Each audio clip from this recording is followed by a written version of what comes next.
প্রিয় শিক্ষার্থী বন্ধুরা,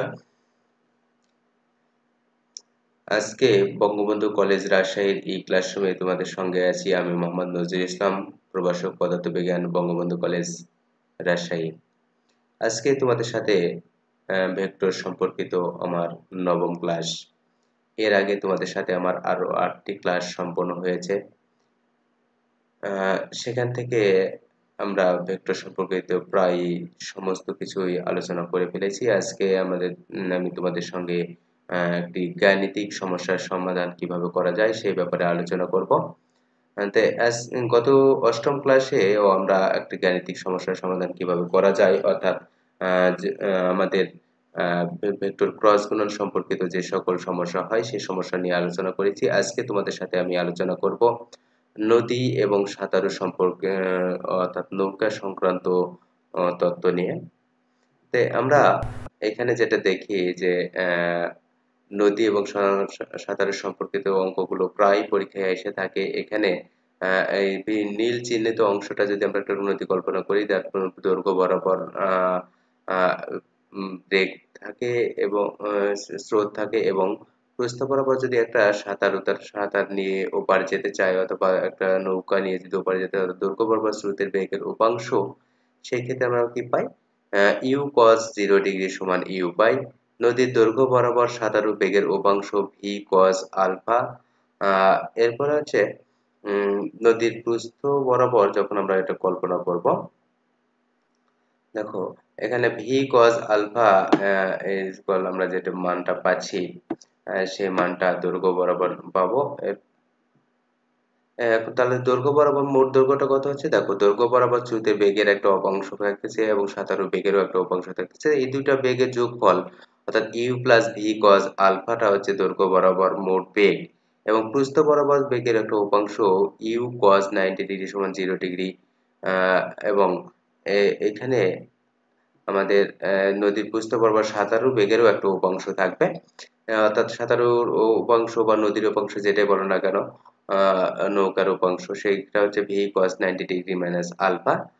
তাহলে এখানে ভি সাইন আলফা পাচ্ছি, অর্থাৎ প্রস্থ বরাবর মোট বেগ পাচ্ছি যেটা, সেটা হচ্ছে V sine alpha plus 0 equal to V sine alpha.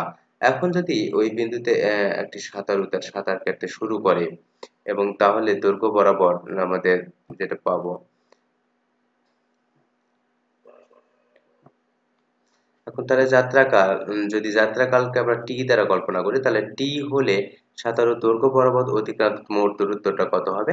x সমান সমান ইউ প্লাস cos থিটা, অর্থাৎ মোট বেগের সাথে যদি আমরা তার সময় দ্বারা গুণ করি, তাহলে সেখানে আমরা মোট দূরত্ব পাবো, অর্থাৎ অতিক্রান্ত দূরত্ব পাবো। এখন নদীর প্রস্থ বরাবর যে অতিক্রান্ত দূরত্ব, যেটা আমরা y সমান সমান ভি সাইন আলফা ইন্টু টি।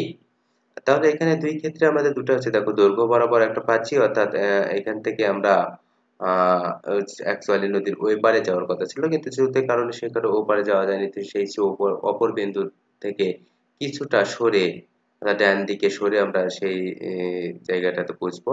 সেই কারণে দৈর্ঘ্য বরাবর এবং প্রস্থ বরাবর দুটোই আমাদের দূরত্ব থাকতেছে। এখন এই ধরনের সমস্যার ক্ষেত্রে আমরা যেটা করব, সেটা হচ্ছে নদী পারাপার প্রস্থ বলতে যদি কোনো পারাপার প্রয়োজনের সময় টি থাকে, তবে সাধারণ প্রস্থ বরাবর অতিক্রান্ত দূরত্ব যেটা হয় সেটা হচ্ছে ডি সমান V sine alpha into T. V sine alpha equal T. এতে প্রয়োজনের সময়টা অবশ্যই আমাদের কাজে লাগতেছে। তাহলে প্রয়োজনের সময়টা কত হচ্ছে? টি সমান সমান ডি, অর্থাৎ মোট দূরত্ব যেটা পেলাম, সেই দূরত্বকে যদি আমরা ভি সাইন আলফা দ্বারা ভাগ করি, তাহলে সেখান থেকে আমরা এটা পাচ্ছি মোট দূরত্বটা। এখন লব্ধির মানটা কত পাবো? দেখো এখানে আলফাটা হচ্ছে ভি এবং ইউ এর মধ্যবর্তী দূরত্ব, এবং থিটাটা হচ্ছে ভি ইউ এবং ডাব্লিউ, অর্থাৎ লব্ধি বল।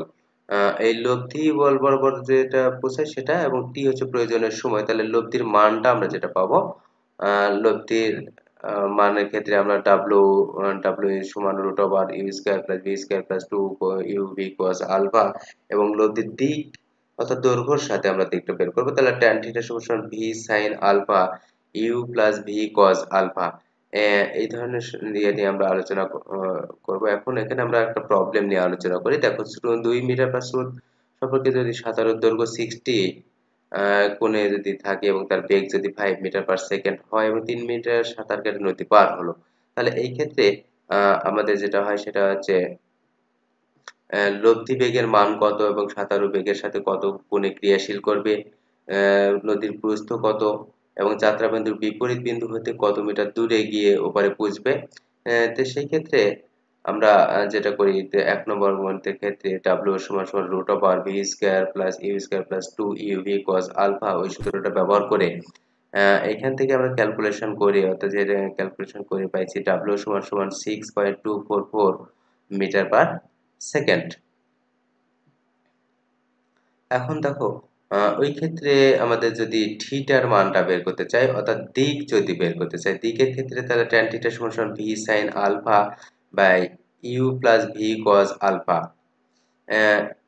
এটাকে tan থিটা সমান সমান তাহলে ভি এর মান কত, এখানে আমাদের ভি এর মান দেওয়া আছে 5 মিটার পার সেকেন্ড এবং তাদের মধ্যবর্তী কোণ দেওয়া আছে 60 এবং স্রোতের স্রোতে বেগ দেওয়া আছে 2 মিটার পার সেকেন্ড এবং তাহলে এইখান থেকে আমরা ক্যালকুলেশন করে থিটা সমান যেটা পেলাম, উম, থিটা সমান পেলাম 43.9 ডিগ্রি, 43.9 ডিগ্রি।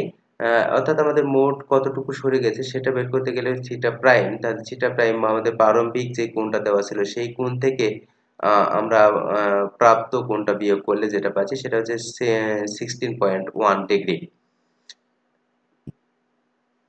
এখন অর্থাৎ এখানে আমরা যেটা দেখছি, দেখো যে এখানে এইদিকে এবং এইদিকে যেটা আমরা ছিল এর মধ্যবর্তী কোণ ছিল 60 ডিগ্রি, সেটা এই বরাবর না গিয়ে সেটা লব্ধি বলটা কোন দিকে যায় এই বরাবর, তাহলে অবশ্যই এটা যদি 60 হয় এবং এইটুকু যদি আমাদের 43.9 হয়, তাহলে এখান থেকে এই পর্যন্ত বাদ দিলে আমাদের যেটা পাচ্ছি সেটা এইটুকু পাচ্ছি।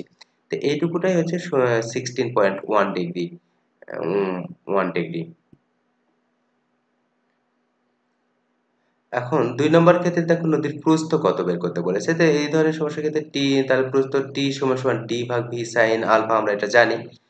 এখান থেকে টি এর মান আমরা জানি, ভি এর মান জানি, সাইন আলফার মান জানি, তাহলে ডি সমান আমরা বের করতে পারবো। ডি সমান এখানে আমরা যেটা পেয়েছি সেটা হচ্ছে সমস্ত মান বের করার পরে সেটা পাচ্ছি 779 অর্থাৎ 779.442 মিটার। এখন ৩ নম্বর ক্ষেত্রে দেখব বলছে যাত্রাবিন্দুর হতে কত দূরে, অর্থাৎ নদীর অপর প্রান্তে, অর্থাৎ এখান থেকে অ্যাকচুয়ালি এই পারে না গিয়ে আমরা সেটা করি কি একটু দূরে সরে যাই, তাহলে এখান থেকে এই বিন্দুর দূরত্ব, অর্থাৎ এখান থেকে এইটুকু দূরত্বটা আমাদেরকে এখানে জানতে চেয়েছে। তাহলে সেই ক্ষেত্রে আমরা যেটা করতে পারি সেটা হচ্ছে আমরা লব্ধি বল, দেখো লব্ধি বলটা এই বরাবরও না দিয়ে, অর্থাৎ আহ, এই রেখা বরাবরও যায় না, এই রেখার বরাবর যায় না, সেটা একটা মাঝখান দিয়ে গেছে।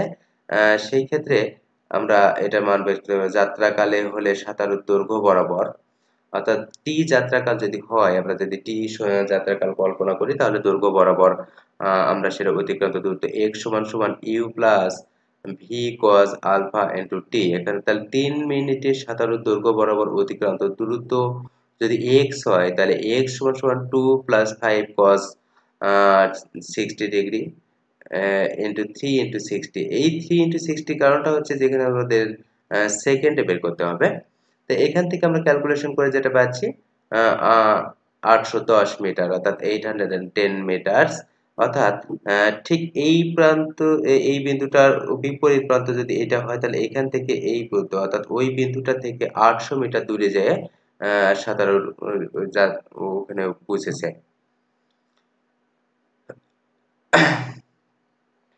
এখন আহ, আরো এক ধরনের সমস্যা আমাদের এখানে দেখা দেয়, সেটা হচ্ছে ন্যূনতম সময়ে নদী পারাপারের ক্ষেত্রে, অর্থাৎ একটা সাঁতারু তার ন্যূনতম কত সময়ে ঠিক নদীর অপর প্রান্তে যা পৌঁছবে। তাহলে এই ধরনের সমস্যার ক্ষেত্রে আমরা জানি পারাপারের সময় সমান টি সমান ডি ভাগ ভি সাইন আলফা। তাহলে টি ম্যাক্স মিনিমাম সমান হবে সাইন আলফা সমান সমান মিনিমাম সমান 1 হতে হবে। অর্থাৎ যদি আলফা সমান 90 ডিগ্রি হয়, অর্থাৎ এটা যদি সরাসরি নদীর ওই পারে যেতে পারে তাহলে সে সর্বনিম্ন দূরত্ব অতিক্রম করতে পারবে। কিন্তু বাস্তবে এই যেহেতু স্রোতের বেগ থাকে, স্রোতের বেগ থাকার কারণে এটা কখনো সম্ভব হয় না। সেই ক্ষেত্রে প্রয়োজনীয় ন্যূনতম সময় তাহলে টি মিনিমাম সমান ডি ভাগ ভি সাইন 90 ডিগ্রি হবে। অর্থাৎ ডি ভাগ ভি অর্থাৎ মোট দূরত্ব অর্থাৎ এই নদীর প্রস্থটাকে যদি আমরা তার বেগ দ্বারা ভাগ করি তাহলে সেটা ন্যূনতম সময় হবে। অর্থাৎ এই ক্ষেত্রে লব্ধির মানটা কত হবে? লব্ধির মান সমান সমান U square plus V square root over হবে। কারণ এখানে যেহেতু 90 ডিগ্রির মান 1 তাহলে এখানে ইউ ভি এর থাকবে না। এখন এই ধরনের সমস্যার ক্ষেত্রে আমরা যদি স্রোত বেগটা না থাকে তাহলে ওপারে যা বুঝতে পারি। এখন ন্যূনতম পথে বা সোজাসুজি পারাপারের ক্ষেত্রে আমাদের যেটা দেখা যায় সেটা হচ্ছে এই ধরনের ক্ষেত্রে সোজাসুজি পারাপারের ক্ষেত্রে ডাব্লু কে প্রস্থ বরাবর হতে হবে। ডাব্লু কে অবশ্যই প্রস্থ বরাবর হতে হবে। এটা কখনো এদিকে বা এদিকে গেলে সেটা হবে না। অর্থাৎ থিটা সমান সমান 90 ডিগ্রি হতে হবে। সেই ক্ষেত্রে ট্যান থিটা সমান সমান V sine alpha by V U plus V cos alpha হতে হবে। তে এই ধরনের সমস্যার ক্ষেত্রে অ্যাকচুয়ালি tan 90 ডিগ্রি যদি হয় tan 90 ডিগ্রি মান আমরা কি জানি অসীম অর্থাৎ 1 ভাগ 0 সমান V sine alpha by U plus cos alpha V cos alpha. এই ক্ষেত্রে আমাদের V U plus V cos alpha সমান সমান 0 হয় এবং কজ সমান সমান যেটা পাবো সেটা হচ্ছে তাহলে এখানে একটা মান পাবো। এখন দ্বিতীয় ক্ষেত্রে দেখো আমরা cos আলফা সমান সমান মাইনাস ইউ বাই ভি। এখানে মাইনাস ইউ কেন হলো? যেহেতু আমরা এদিকে যাচ্ছি সেহেতু এটা মাইনাস হয়ে গেছে। এখন তাহলে লব্ধির মান কত হবে? লব্ধির মান সমান সমান root over V square minus U square এবং পারাপারের প্রয়োজনের সময় টি সমান ডি ভাগ ডাব্লিউ মডুলাস। অর্থাৎ ডি এর সাথে root over V square minus U স্কয়ারটা আমরা ভাগ করলে সেই মানটা পাবো। অর্থাৎ এই ধরনের অঙ্কের ক্ষেত্রে আমরা এই নিয়মগুলো ফলো করব। এখন তাহলে দেখো এইখানে যেটা হচ্ছে যে চিত্র অনুযায়ী এখানে একটা চিত্র দেখানো হয়েছে যে নদীর এ প্রান্ত থেকে যাত্রা শুরু করেছে অ্যাকচুয়ালি অপর প্রান্তটা হচ্ছে সি কিন্তু সেখানে না গিয়ে হয়তো এ বিন্দু অথবা এ বিন্দু যে কোনো একটা দিকে যায়। তো এই ধরনের সমস্যার ক্ষেত্রে প্রথম বোর্ডটার ক্ষেত্রে কি হবে যে এদিকে যাবে এরপরে দ্বিতীয় বোর্ডটার ক্ষেত্রে এদিকে যাবে।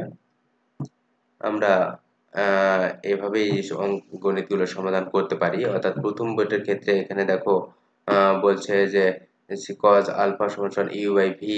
এখান থেকে আমরা মান বের করে যেটা পেলাম 18 কিলোমিটার পার আওয়ার যাচ্ছে। আর দ্বিতীয় বোর্ডটা যেটা এদিকে যাচ্ছিল সেটা প্রয়োজনীয় সময়টা বের করছে সেটা হচ্ছে টি সমান যেটা বের করেছে 1.988 পার আওয়ার। ওকে, আজকের ক্লাস এই পর্যন্তই। তোমরা ভালো থেকো, সুস্থ থাকো, নিরাপদে থাকো। আল্লাহ হাফেজ।